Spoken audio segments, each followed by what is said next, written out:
It is the Chiefs Report by Chat Sports. My name is Jace Andrews, and the Chiefs draft plans revealed. Well, that's what we have on tap today. But if you're excited about the Kansas City Chiefs draft coming up here, literally less than 10 days away now, well, then hit that like button because I'm certainly pumped. I'm ready for it to get started, and I want to see who the Chiefs take in round 1, pick 32. We got draft plans leaked all right here on the Chiefs Report.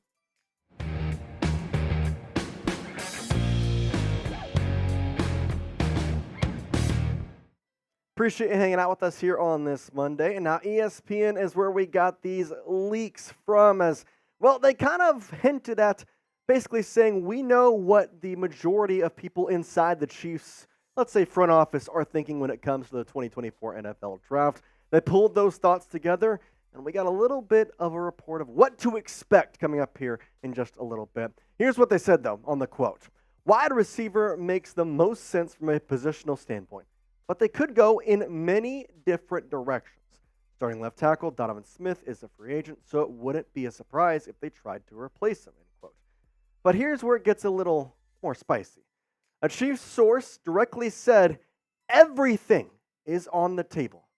So not only wide receiver, not offensive tackle, not cornerback, all of them, every single position could potentially be available for the Kansas City Chiefs. Now, why is that so surprising? Because we've been talking about draft stuff for, let's say, 2 months now over that. And, well, it's always been one clear mindset, at least from the outside perspective. Go get a wide receiver or go get an offensive tackle. So the fact that they're thinking about every single position is, first of all, to me, a little bit exciting because that means that they're potentially going to go with just the best guy available. But, however, it's also kind of cool because we're seeing them know that last year, it was kind of the same situation. You have to get a wide receiver, and Brett Veach said, nah, I'm good. I'm going to go get an edge rusher and Felix Uzoma. Did he play a lot? No. But, however, it still did work out. You won the Super Bowl. That's what matters. Now, they continued on in this and saying, quote, the Chiefs' offseason thus far has focused on re-signing key players such as Chris Jones and Drew Tranquill.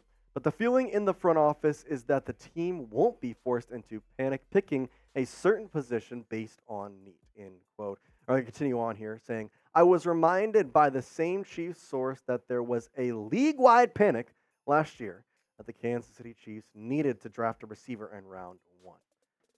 So if everything is on the table, then in my mind, we kind of need to start looking at the big board here for Mel Kiper because I think that's where we're going to find basically the best insight into what we could see happen. Because if everything is there, maybe it's going to be what comes down to what's the best position available here. What's the guy we can get that will be best fit at that position and for our team? Well, here's what we have for Mel Kiper's big board. Now, he only goes to 25. Obviously, the Chiefs do have pick 32. But here's the guys that could potentially be there. Cooper DeJean, the defensive back from Iowa. I really like him if he falls to 32. Potential for them to go get him. Obviously, trade up is certainly not out of the question. Tyler Guyton, a good offensive lineman out of Oklahoma, could fit. Nate Wiggins, cornerback from Clemson. Again, really like him a lot. He reminds me a lot of Trent McDuffie when he was coming out of Washington. If you could pair him, be great. But still, would he fall that far? Byron Murphy the second. Your defensive line is honestly pretty set, so I doubt they'll go that way. And then Xavier Legette, the wide receiver out of South Carolina, one that we've seen multiple times in a lot of different mock drafts, and a guy that has been really talked about inside of the Kansas City Chiefs organization for a couple days now.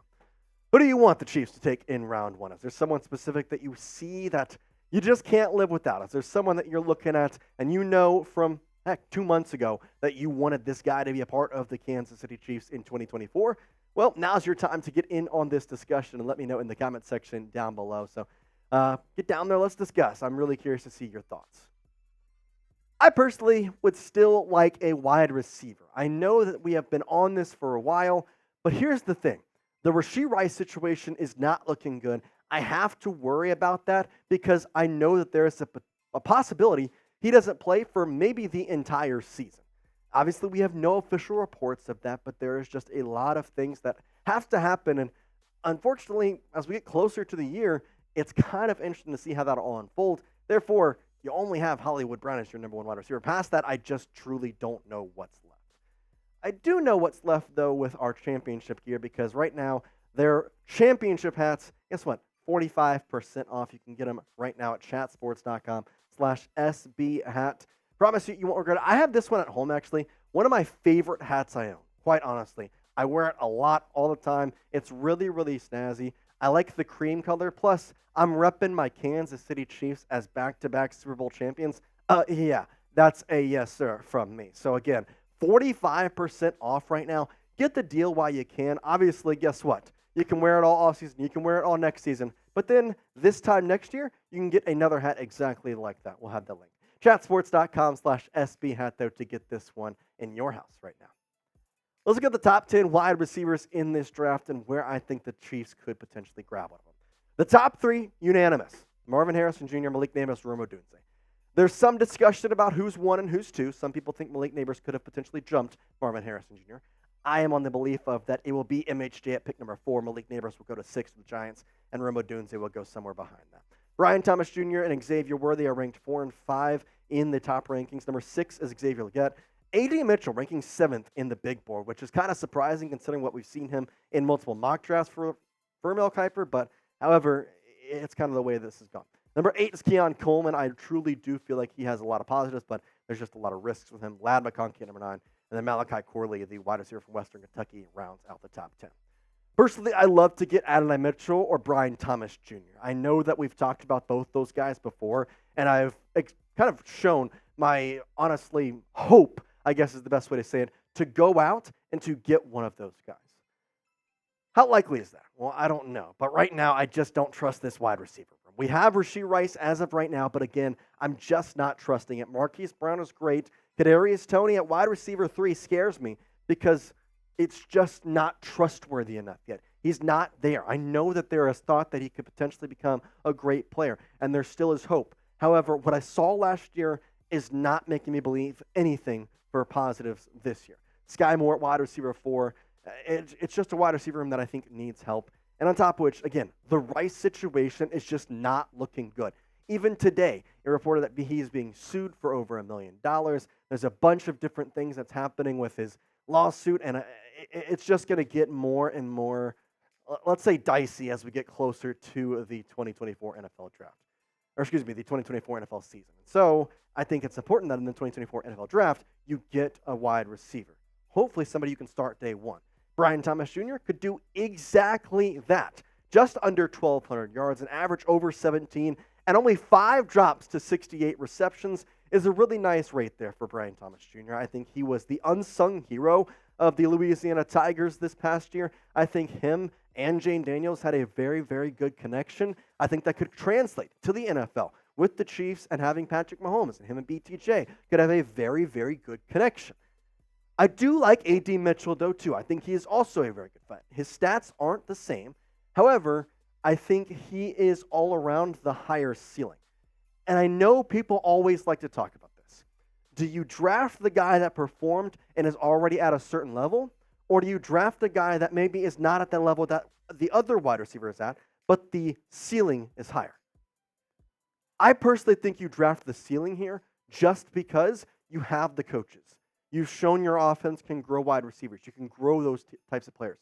Get A.D. Mitchell and make him a top receiver right now. You would have to trade up, though. And I think that can be said for both these guys, both Brian Thomas Jr. and A.D. Mitchell. So now we get into the point of where, Brett Veach, how much do you value the wide receiver room? How much do you feel that this needs to be fixed?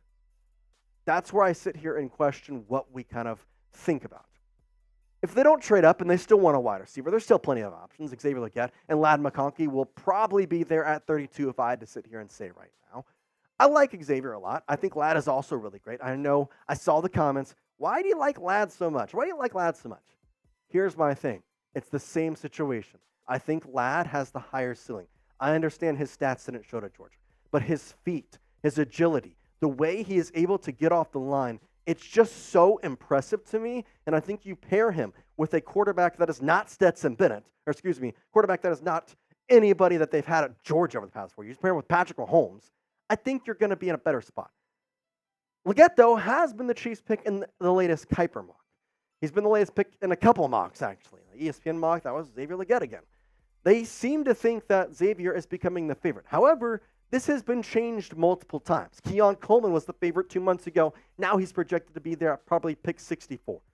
Lots of things can kind of go into this pick, and we have to sit here and just process this as we go and hope that information we get is right. But guess what? Information doesn't matter in about 10 days because the NFL draft will commence and we will know exactly what the Chiefs are doing. So now, what would you do? Pick a wide receiver to draft at number 32 or just in the first round if you would have to trade up for BTJ or AT. If you want Brian Thomas Jr., pick BTJ or type BTJ. Adonai Mitchell, type AD. Xavier Legette, type XL. Lad McConkey, type LM. Pick your favorite wide receiver from this year's draft.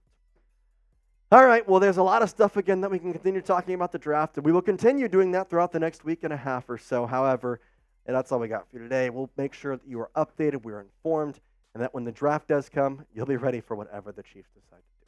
We appreciate you joining us here on the Chiefs Sport, but for now, peace out.